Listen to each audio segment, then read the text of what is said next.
Bismillahirrahmanirrahim. Assalamualaikum warahmatullahi wabarakatuh. Innal hamdalillah nahmaduhu wa nasta'inuhu wa nastaghfiruh wa na'udzu billahi min syururi anfusina wa min sayyiati a'malina. May yahdihillahu fala mudhillalah wa may yudlil fala hadiyalah. Asyhadu an la ilaha illallah wahdahu la syarikalah wa asyhadu anna Muhammadan abduhu wa rasuluh la nabiyya ba'dah. Alhamdulillah, segala puji hanya bagi Allah atas segala nikmatnya, atas segala karunia iman Islam kita. Semoga kita tetap istiqomah menjalankan perintah Allah Subhanahu wa taala dan menjauhi segala apa yang dilarang oleh Allah Subhanahu wa taala.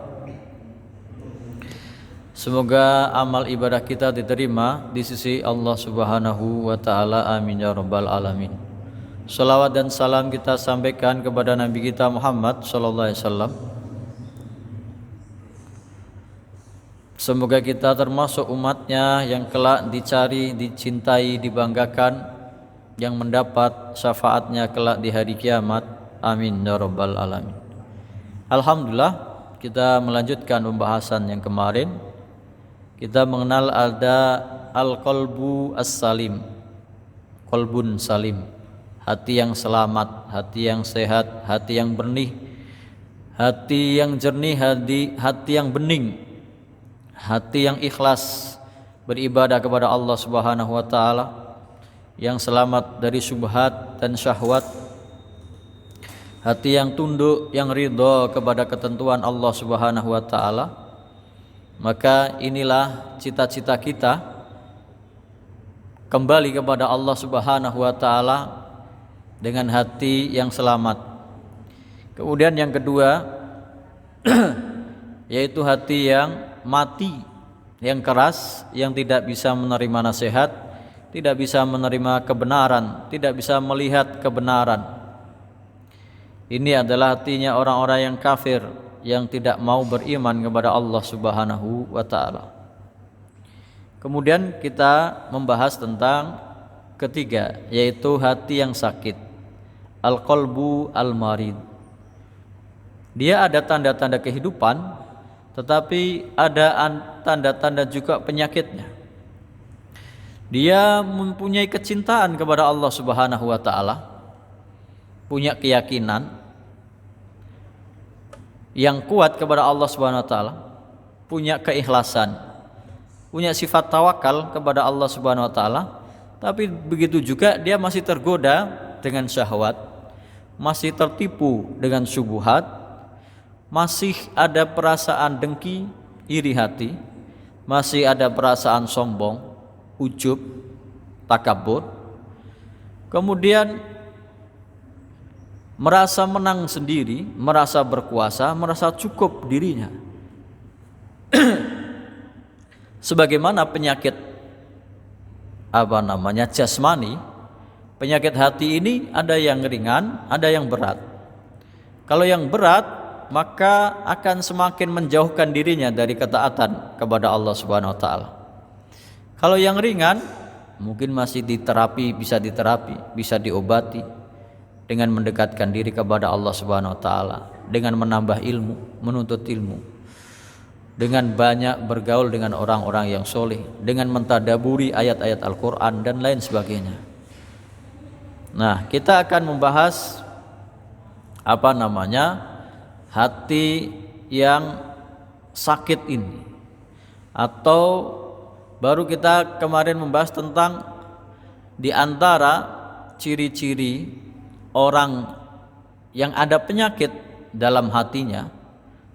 Orangnya tidak akan merasa, tidak akan mengakui bahwa dirinya punya penyakit hatinya. Berbeda dengan orang yang punya penyakit fisik, pusing, demam, flu, maka jasmaninya akan merespon, merasakan sakit. Tapi orang yang penyakitnya dalam hati, dia merasa tenang-tenang saja, nyaman-nyaman saja, walaupun tidak tambah ilmunya, tidak tahu tentang ilmu agama, tidak mau tahu tentang ilmu agama, dia nyaman-nyaman saja dalam hidupnya. Walaupun keyakinannya salah, akidahnya sesat, dia tenang-tenang saja dalam hidupnya. Walaupun ada nasihat, walaupun ada peringatan dari Allah Subhanahu wa taala, dia tidak mengindahkannya.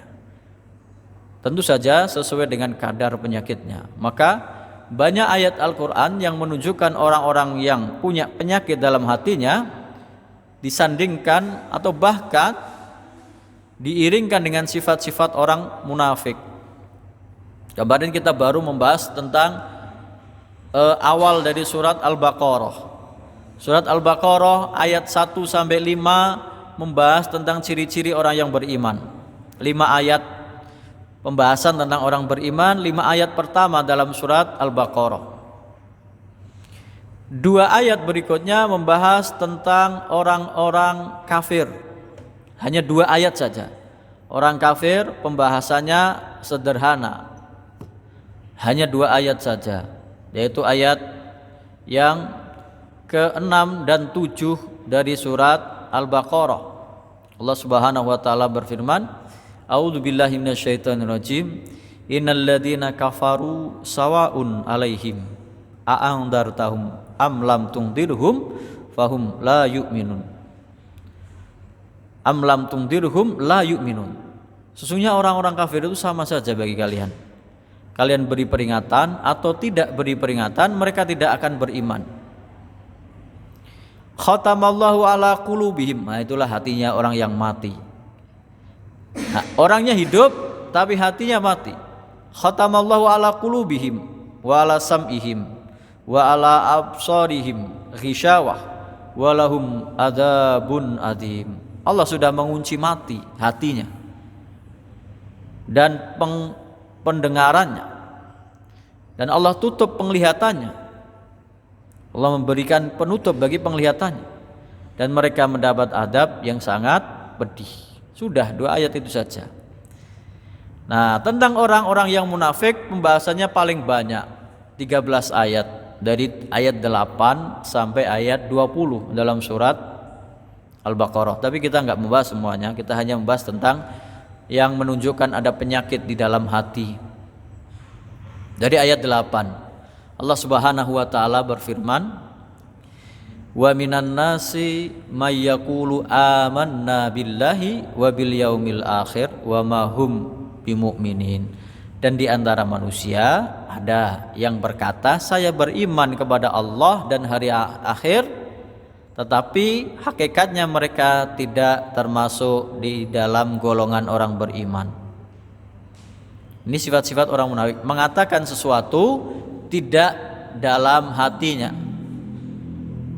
mengatakan sesuatu dengan ucapannya, lidahnya, lisannya, hatinya tidak, sebaliknya.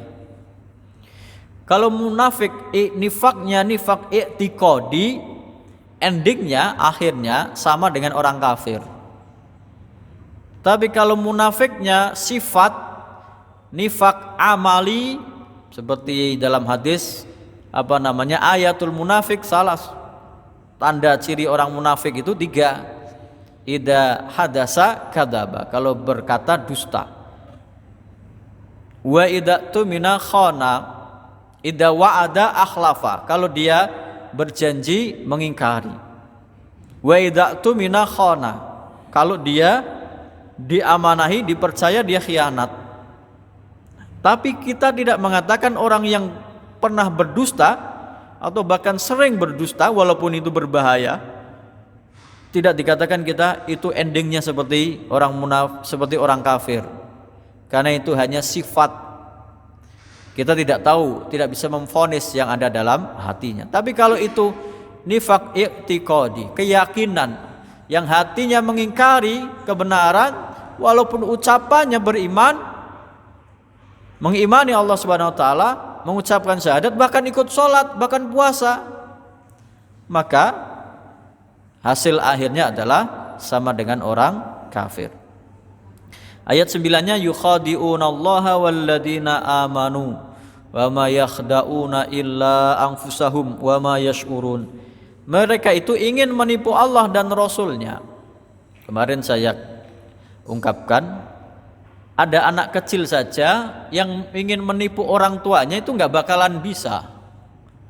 Dia jajan, minta uang, orang tuanya dikasih 10.000, mintanya pengen beli permen misalnya. Lalu ketika kembali sudah beli permen, ditagih sama orang tuanya, mana kembaliannya? Enggak, ini permennya harganya 5.000, saya beli 2. Enggak ada permen harga 5.000. Orang tuanya pasti tahu dia bohong. Anak kecil berbohong kepada orang tuanya saja gampang, mudah diketahui. Ini manusia ciptaan Allah, makhluk yang lemah, ingin membohongi sang penciptanya, enggak bakal mungkin, enggak akan bisa. Yukhadi'unallaha walladzina aman, mereka ingin menipu Allah dan orang-orang beriman, tapi yang mereka tipu dirinya sendiri. Wa ma yakhda'una illa anfusahum wa ma yash'urun, yang mereka tipu tidak lain dirinya sendiri dan mereka tidak merasa. Lagi-lagi orang yang punya penyakit dalam hatinya tidak akan merasa. Nah, endingnya di ayat 10 ini, fi qulubihim marad, fi qulubihim maradum fazadahumullahu marada. Di dalam hatinya ada penyakit, Allah tambah penyakitnya. Penyakitnya apa? Mengingkari Allah Subhanahu wa taala. Walahum adzabun alimun bima kanu yakdzibun, dan bagi mereka adab yang sangat pedih karena kedustaan mereka. Nah, ciri orang yang punya penyakit dusta, penyakit hati, seperti orang munafik. Nah, begitu juga ciri orang munafik itu kalau ada ayat muhkamat, ayat yang pasti, dan mutasyabihat. Yang mutasyabihat ini yang hanya orang yang berilmu saja yang tahu. Dia cari ayat-ayat yang mutasyabihat, dia tafsirkan sendiri sesuai dengan hawa nafsunya. Seperti dalam surat Ali Imran ayat ke-7.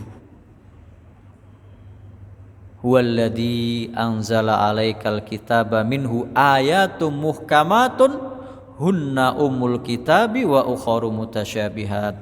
Dialah Allah Subhanahu wa taala yang telah menurunkan kepada kalian Alkitab, Al-Qur'an, di antara ayat-ayatnya ayatum muhkamat, ayat-ayat yang muhkamat pasti. Salat wajib, zakat wajib, puasa wajib, pasti, nggak ada pertentangan. Nggak ada orang yang berani mengatakan sholat tidak wajib. Kalau ada orang yang mengatakan seperti itu, ya sudah divonis kafir. Ada orang yang mengatakan puasa tidak wajib, ya sudah sesat. Ada yang muhkamat pasti. Hunna umul kitab, diantaranya adalah umul kitab. Ada yang menafsirkan umul kitab itu surat Al-Fatihah. Wa ukharu mutasyabihat, dan ayat-ayat yang lain yang ada mutasyabihat, yang samar-samar. Tapi tetap ada yang tahu, yaitu orang-orang yang berilmu. Fa ammal ladzina fi qulubihim zayghun, yang di dalam hatinya ada sifat melenceng, menyimpang. Fayattabi'una ma tasyabaha minhu, maka dia cari, mengikuti ayat-ayat yang mutasyabihat, yang masih dipertentangkan. Ibtigha al-fitnah, dia tidak cari kebenaran, tapi cari fitnah, cari kesalahan, cari yang paling menyimpang. Wabtigha at-ta'wilih, dan mencari takwilnya sendiri sesuai dengan hawa nafsunya. Wa ma ya'lamu ta'wilahu illallah, dan tidak ada orang yang tahu tentang takwil yang ayat-ayat mutasyabihat ini kecuali Allah Subhanahu wa taala. Tapi ini ada yang mengatakan berhenti di sini, ada yang mengatakan masih lanjut. Warrasihuna fil ilmi, ada yang mengatakan hanya Allah yang tahu. Tapi kalau hanya Allah yang tahu, apa gunanya ayat ini diturunkan? Kan ayat ini diturunkan supaya ada manusia yang bisa memahaminya. Maka ada yang melanjutkan warrasihuna fil ilmi, dan orang yang mendalam ilmunya yang tahu tentang ayat-ayat mutasyabihat ini. Orang yang tahu kedalaman ilmunya. Yaquluna amanna bihi kullu min indi rabbina. Orang yang mendalam keilmuannya, yang tahu tafsir dari ayat-ayat mutasyabihat ini berkata, kami beriman semua ayat-ayat Allah semuanya dari Tuhan, dari Allah Subhanahu wa taala. Wa ma yadzakkaru illa ulul albab. Dan tidaklah ada yang mengambil pelajaran kecuali hanya orang-orang yang punya akal pikiran yang normal. Ciri orang yang punya kelemahan, punya penyakit dalam hati, carinya ayat-ayat yang masih dipertentangkan, dibuat perdebatan, dibuat ramai. Kemudian kalau ada orang beriman yang dijadikan pemimpin, dia nggak mau. Dia orang mengakunya beriman, tapi kalau ada orang yang dijadikan pemimpin itu orang kafir, malah dia dukung. Yang dulu sempat ramai ayat 51 dari surat Al-Maidah. Ya ayyuhalladzina amanu la tattakhidu al-yahuda wan nasara awliya'a min ba'duhum awliya'u ba'd. Wahai orang-orang yang beriman, janganlah kalian menjadikan orang Yahudi dan Nasrani sebagai pemimpin. Mereka itu sebagian menjadi penolong sebagian yang lain, saling menolong. Seperti yang terjadi sekarang. Ada Yahudi menghancur leburkan, membinasakan, menghabisi semua orang Islam di Gaza. Mereka bertepuk tangan, mereka gembira. Wa may yatawallahu minkum fa innahu minhum. Barang siapa yang mengangkat mereka sebagai pemimpin, orang Yahudi atau Nasrani, itu mereka termasuk golongan mereka. Orang-orang yang mengangkat orang Yahudi atau Nasrani sebagai pemimpin, ya sudah dianggap sebagai golongan Yahudi dan Nasrani, walaupun dia mengatakan beriman. Innallaha la yahdil qaumadz dzalimin. Sesungguhnya Allah Subhanahu wa taala tidak akan memberi petunjuk kepada orang yang zalim. Berikutnya ayat 52-nya ini. Kenapa orangnya seperti itu? Karena ada penyakit dalam hatinya. Fataral ladzina fi qulubihim maradun. Maka kamu akan melihat orang yang di dalam hatinya ada penyakit, yusari'una fihim, segera cepat-cepat respon. Kalau ada pemimpin yang kafir, dia langsung membela. Oh ini yang bagus, oh ini yang adil, oh ini yang jujur. Dipuji mati-matian karena dia orang kafir. Yaquluna nahsya an tusibana dairah. Kami takut kalau ditimpa bencana. Fa asallahu ayyatiya bil fathi. Maka semoga Allah akan memberikan kemenangannya kepada orang yang beriman. Au amrim min indihi, atau keputusan dari Allah Subhanahu wa taala, fayusbihu ala ma asarru fi anfusihim nadimin. Maka kelak mereka akan menyesali apa yang menjadi pilihan mereka dalam hati mereka ini. Orang munafik ini, kalau ada orang rajin ke masjid, kalau ada orang yang semangat untuk memperjuangkan agama Islam, kalau ada orang yang berjuang mati-matian seperti di Palestina, berjuang perang menghadapi orang kafir, menghadapi orang-orang yang zalim, dikatakan kan dia orang yang kalau kita hitung, kita perbandingkan antara kekuatan orang Islam yang ada di Palestina, di Gaza, dengan kekuatan Israel, Yahudi, itu jelas jauh sekali. Orang hanya wilayahnya sebesar kecamatan atau enggak sampai seperti kabupaten saja, digempur habis-habisan oleh senjata modern, senjata yang canggih, oleh tentara yang banyak, oleh kekuatan yang besar. Bahkan Amerika sampai mengirim kapal induknya. Kalau diperbandingkan enggak mungkin menang. Seperti dulu zaman kita di perang kemerdekaan, negara kita Indonesia ini, kalau kita bandingkan dengan senjata yang seadanya, kalau dulu ceritanya bambu runcing menghadapi senapan, menghadapi tank dari Belanda, ternyata yang menang adalah rakyat Indonesia.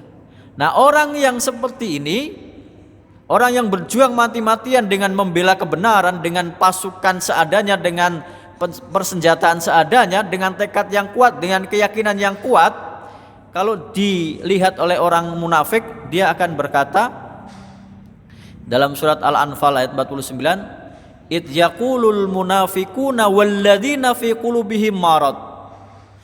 Ketika orang munafik melihat perjuangan orang Islam itu kuat, ini asbabun nuzulnya adalah perang Badar, 300 pasukan, 300 belasan melawan 1000 pasukan lengkap.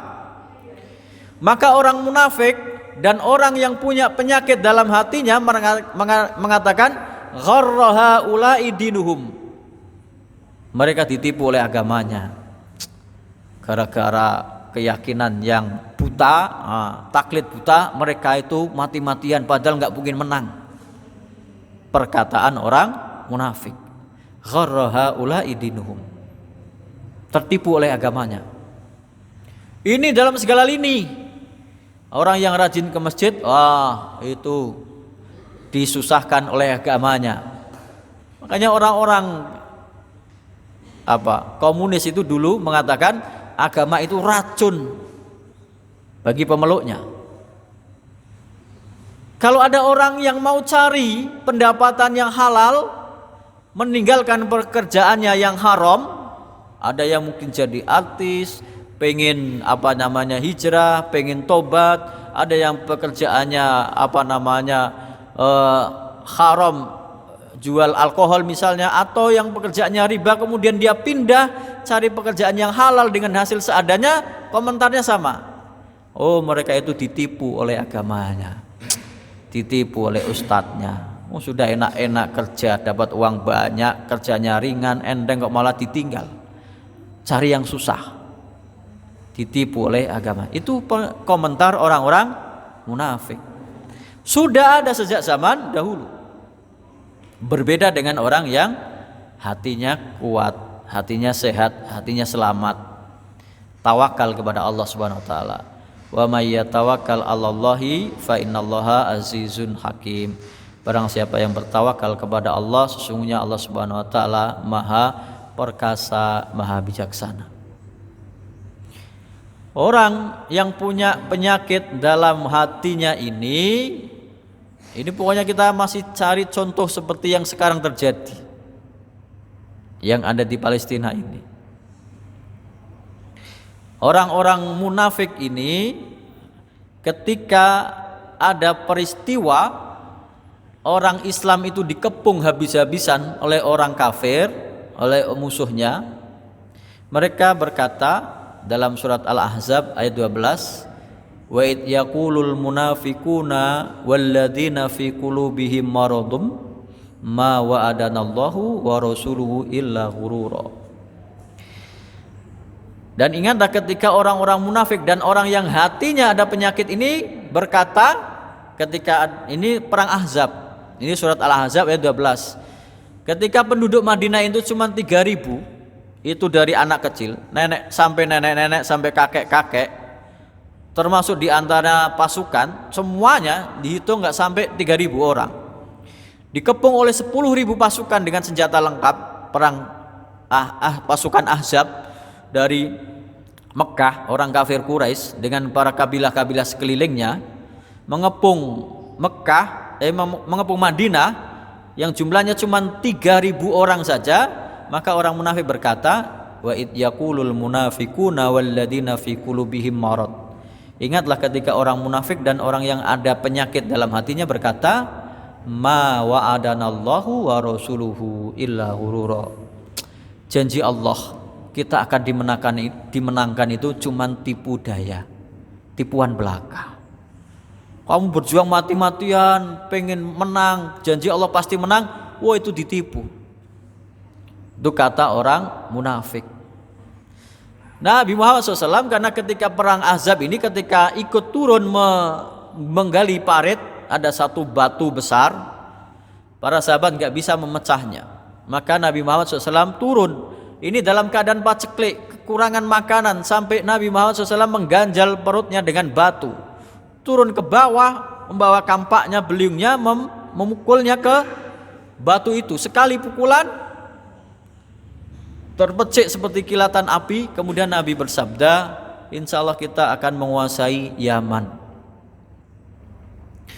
Pukulan yang kedua seperti kilat lagi. Lalu Nabi bersabda, insya Allah kita akan menguasai Persia, Kisra. Pecikan yang ketiga, insya Allah kita akan menguasai Romawi di Palestina, di Syam. Orang munafik dengar Nabi dalam keadaan terdesak, 3.000 pasukan dikepung oleh 10.000 pasukan.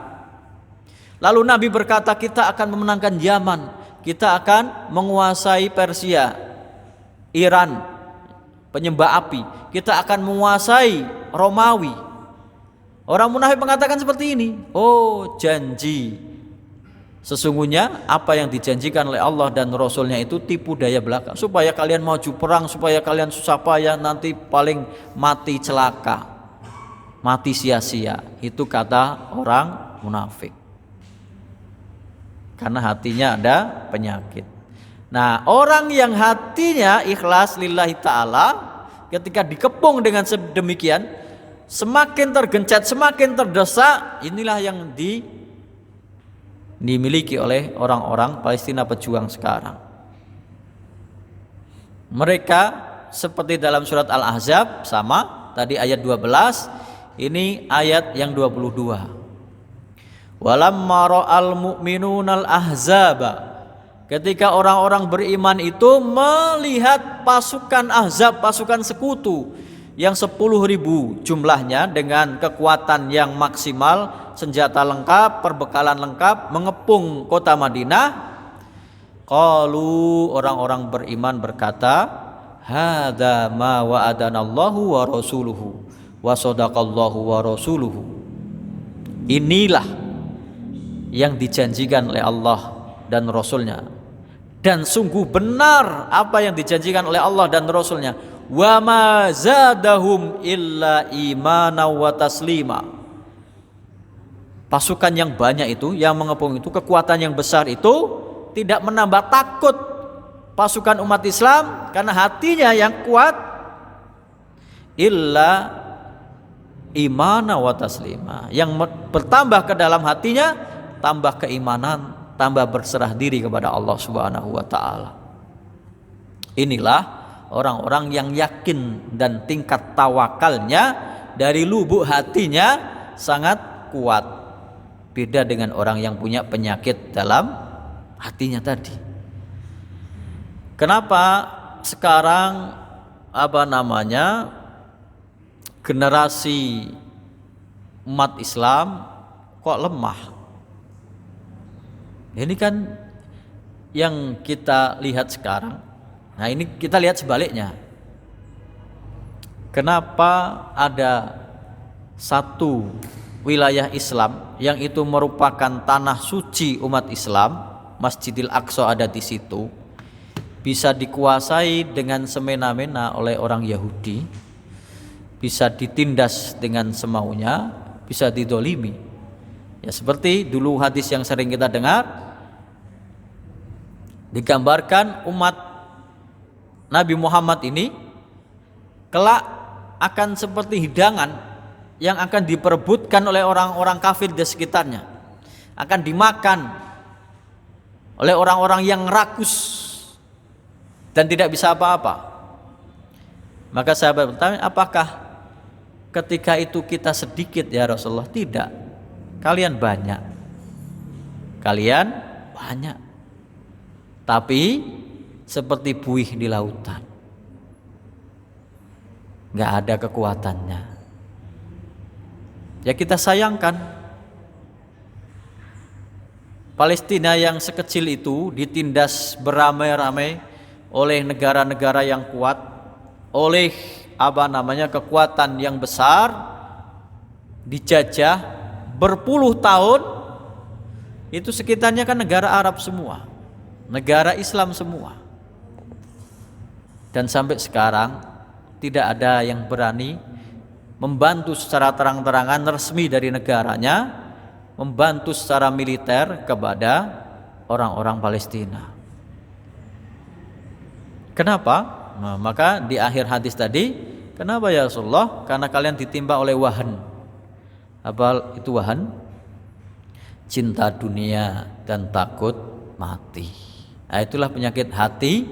Salah satu sebabnya adalah cintanya kepada dunia dan takut kepada kematian. Maka ketika umat Islam itu selemah itu, maka orang yang munafik dan orang-orang yang punya penyakit dalam hatinya sifatnya sama. Digambarkan dalam surat At-Taubah itu, mereka mencaci maki, mencela, menjelek-jelekkan umat Islam. Nah,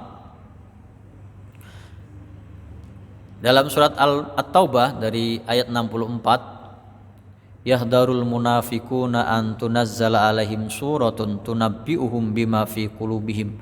Orang-orang munafik itu sangat takut kalau nanti turun ayat surat yang menjelaskan tentang sifat yang ada dalam hatinya. Qul istahzi'u innallaha mukhrijum ma tahdharun. Katakanlah, silahkan kamu menjelek-jelekkan, mengejek, menghina agama Islam. Kelak Allah Subhanahu wa taala akan mengeluarkan, membuktikan apa yang ada dalam hati kalian.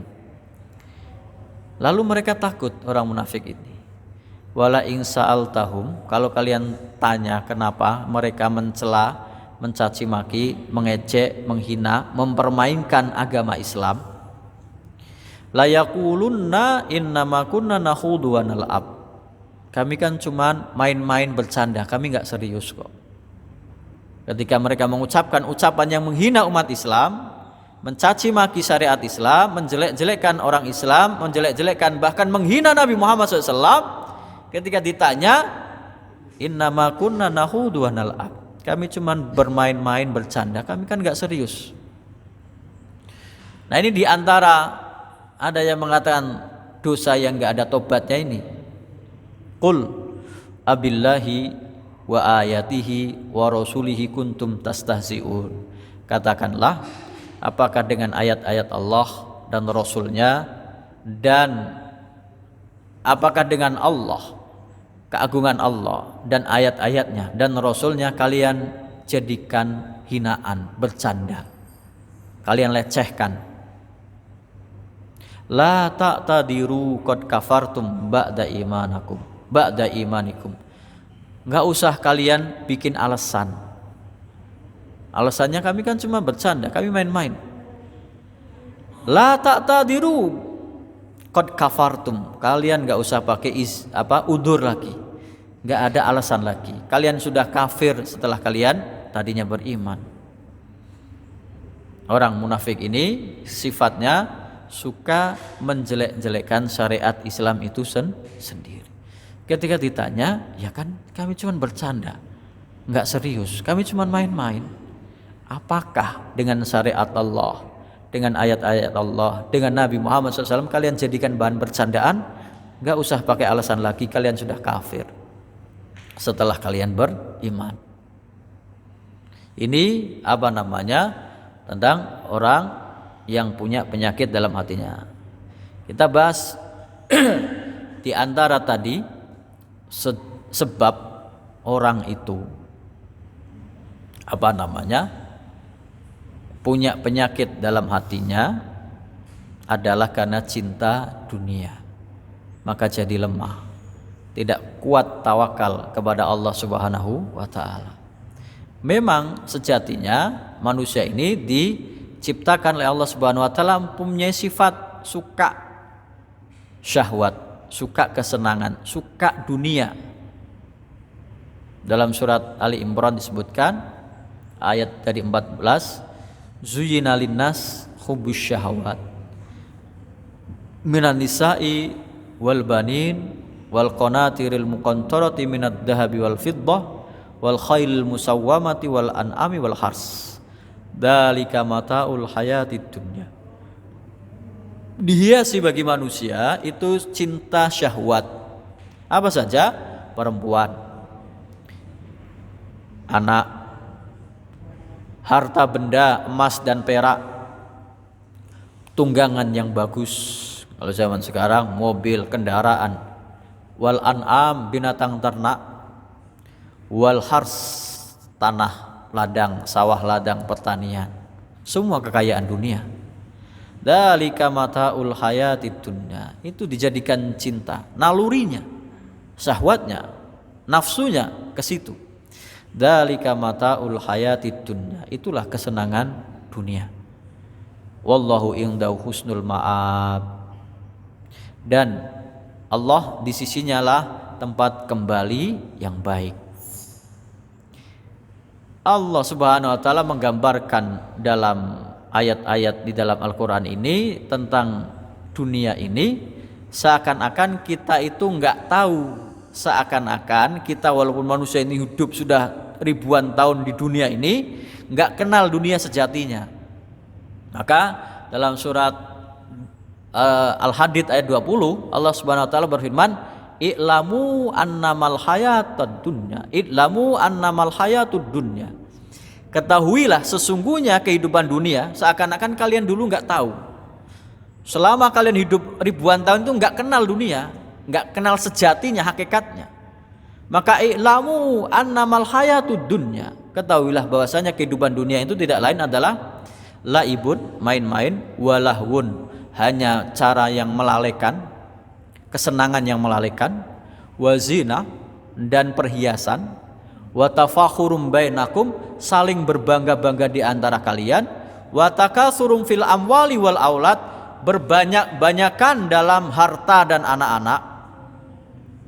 Kamatsali ghaisin a'jabal kuffara nabatu, seperti hujan yang kemarin turun yang menjadikan para petani kagum dengan hasil hujannya, tanamannya yang sudah segar, yang sudah tumbuh, yang sudah rimbun daunnya, tinggal ditunggu masa panennya. Tapi ternyata nggak sampai panen, summa yahiju, kemudian layu, summa fatarahu musfara, kemudian menguning, nggak sampai berbuah dia sudah menguning, summa yakunu hutama, kemudian dia hancur lebur, nggak ada sisanya, panen pun gagal. Wa fil akhirati adzabun syadidun wa maghfiratun minallah wa ridwan.